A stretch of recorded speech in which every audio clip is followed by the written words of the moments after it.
हाँ, class eighth हमारा जो नया चैप्टर स्टार्ट हो रहा है वो है चैप्टर 14th फैक्टराइजेशन। तो इसमें हम क्या क्या पढ़ने वाले हैं। एक तो factorisation of algebraic expression, introduction हो गया। Factorisation by the method of common factor, grouping the terms using quantities, और factorisation of the form a x square plus b x plus c. ऐसे ही division of algebraic expression, common in algebra. तो ये different चीज़ें हम इस पे हैं, ये इसका कंटेंट है। तो इसके अंदर हम पढ़ने वाले हैं। पहले हम कॉमिक क्वेश्चन देख लेते हैं जरा। Development of new packaging materials particularly for the food and agriculture industry is a rapidly growing field of knowledge.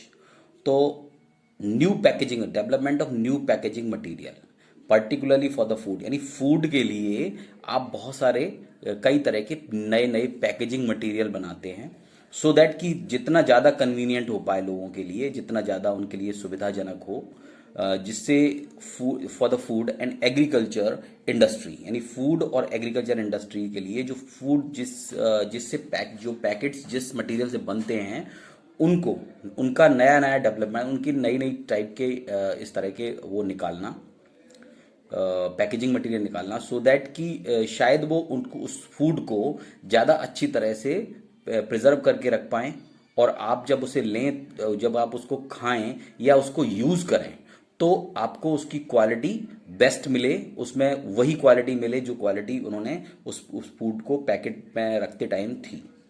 ठीक है।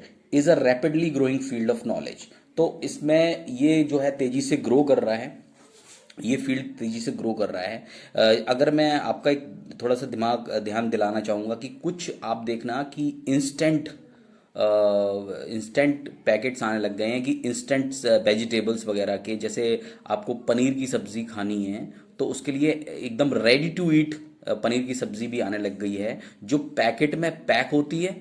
ठीक है, पैकेट में पैक होती है, और आप उसको क्या करना है, आप उसके अंदर का पैकेट निकालिए, सिल्वर फॉइल में होगा, और उसको गर्म पानी में डाल के गर्म कर दीजिए तो आपको, और उसके बाद उसे खोलेंगे तो आपको मटर पनीर की सब्जी मिल जाएगी बिल्कुल तैयार। तो इस तरह के रेडी टू ईट आइटम्स भी आ गए हैं only due to new packaging materials, है ना। ऐसे पैकेजिंग मटेरियल्स बना लिए जिनसे कि ये जो इस तरह के जो बिल्कुल इंस्टेंट चीज़ें आपको खाने को मिलेंगी। आपको कुछ नहीं करना है, बस उसको गर्म करिए और आप उसे खाने लग जाइए, यानी आपको बिल्कुल मेहनत नहीं करनी है, और ये सिर्फ पैकेजिंग मटेरियल की वजह से हुआ है। तो मैं ये एक एग्जांपल आपको बता रहा था, देखते हैं इसमें और क्या कह रहे हैं ये। Development of packaging material has helped us a lot, यानी पैकेजिंग मटेरियल डेवलप हो गए हैं, इसने हमें बहुत हेल्प किया है।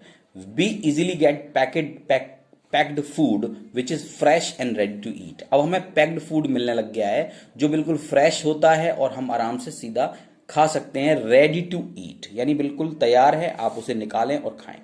Yes, food is packed in such a way that it is well preserved and does not gate contaminated. तो फूड इस तरह से पैक किए जाते हैं, इस तरीके से पैक किए जाते हैं कि वो वेल प्रिजर्व्ड रहते हैं, यानी बिल्कुल उनकी क्वालिटी में कोई भी कमी नहीं आती। And does not gate contaminated, और उनके अंदर कोई भी किसी भी तरह से वो खराब नहीं होते, वो आपको नुकसान करने वाले नहीं होते, बस वो बिल्कुल फ्रेश रहते हैं और आप आराम से उनको खा सकते हैं। Do you know packaging is an art? क्या तुम जानते हो कि पैकेजिंग भी एक आर्ट है? Proper training is given to those involve in this field, और उन लोगों को प्रॉपर ट्रेनिंग दी जाती है जो इस फील्ड में इन्वॉल्व हैं। Yes, I think packaging engineers develop and design packages for various product of a company. तो हाँ, जो पैकेजिंग इंजीनियर्स हैं वो अलग अलग डिजाइन और टाइप पैकेजिंग मटेरियल के बनाते हैं, डेवलप करते हैं for various product of a company. तो कंपनी के बहुत सारे अलग अलग प्रोडक्ट्स के लिए अलग अलग तरह के पैकेजिंग मटेरियल्स को डेवलप करते हैं, पैकेजिंग टाइप को डेवलप करते हैं। Packaging engineers design the package keeping in mind the items to be packed. जैसे आइटम्स होते हैं उनके हिसाब से, उसके साइज के हिसाब से वो उनको मेंटेन करते हैं। They take care of dimensions और quality of items to be packed. और वे डायमेंशंस का मतलब हुआ कि उसकी लाइन लेंथ ब्रेथ और हाइट कितनी है उस हिसाब से, और quality of items to be packed, और जो क्वालिटी उसकी होती है उसके हिसाब से ऐसा मटेरियल बनाओ कि उसकी क्वालिटी भी सही रहे और वो प्रॉपरली पैक भी हो जाए. Next is packaging requires a deeper knowledge of volume of solid which may be expressed in the form of algebraic expressions under certain cases. Packaging जो requires a deeper knowledge, यानी packaging के लिए भी बहुत अच्छी नॉलेज चाहिए of the volume of solids, यानी volume of solid के बारे में आपको अच्छी खासी जानकारी चाहिए, विच में be expressed in the form of algebraic expression under certain cases. तो वॉल्यूम ऑफ सॉलिड्स को हम एल्जेब्रिक एक्सप्रेशंस में भी एक्सप्रेस करते हैं कुछ केसेस में. The volume of a solid directly और indirectly depends upon its dimensions. तो सॉलिड का जो वॉल्यूम होता है वो डायरेक्टली या इनडायरेक्टली डिपेंड करता है अपनी डायमेंशंस पर. बिल्कुल डेफिनेटली ये डायमेंशंस लेंथ ब्रेथ और हाइट पर ही डिपेंड करता है, which acts as its factors, जो एक उसके फैक्टर्स के तौर पे काम करते हैं. Thus knowledge of the factorization is essential for the packaging industry. तो नॉलेज, फैक्टराइजेशन की नॉलेज बहुत ज्यादा जरूरी है फॉर पैकेजिंग इंडस्ट्री. तो आई थिंक इन्होंने सारी चीजें लिख ही दी हैं. फिर भी आप अगर एक स्टेटमेंट आप लिख दीजिए, आपको जो इस कॉमिक पोर्शन को समझ के आया हो समझ में, इसको आप 2-3 बार पढ़िए और उसके बाद आप इस पर स्टूडेंट कमेंट देंगे. और ये चैलेंज भी है, मैं इसे एक बार बोल देता हूं. A regular plot is a rectangular plot is 15 metre long and 18 metre wide, यानी लेंथ ऑफ ब्रेथ दी हुई है. The floor is paved with square tiles of same size, और जो फ्लोर है उस पर स्क्वायर टाइल्स हैं बिल्कुल सेम साइज के.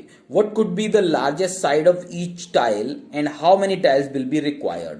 तो ये कह रहे हैं कि आपको दो चीजें निकालनी है. You have to find out 2 things. First is what will be the largest size of each tile, what should be the largest size of each tile, and you have to find a number of tiles also. ठीक है, how many tiles, so you have to find number of tiles also. तो आप ये challenge portion और student comment ये दोनों आज करेंगे, और कल से हम फैक्टर ऑफ एल्जेब्रिक एक्सप्रेशंस भी स्टार्ट करेंगे, आगे इसकी प्रैक्टिस जोन शुरू करेंगे. ठीक है, इससे पहले बिफोर दैट कुछ समझाने को होगा तो वो आपको मैं नेक्स्ट वीडियो में बताऊंगा. फिलहाल आपके लिए वर्क है स्टूडेंट कमेंट और चैलेंज. ठीक है, ओके.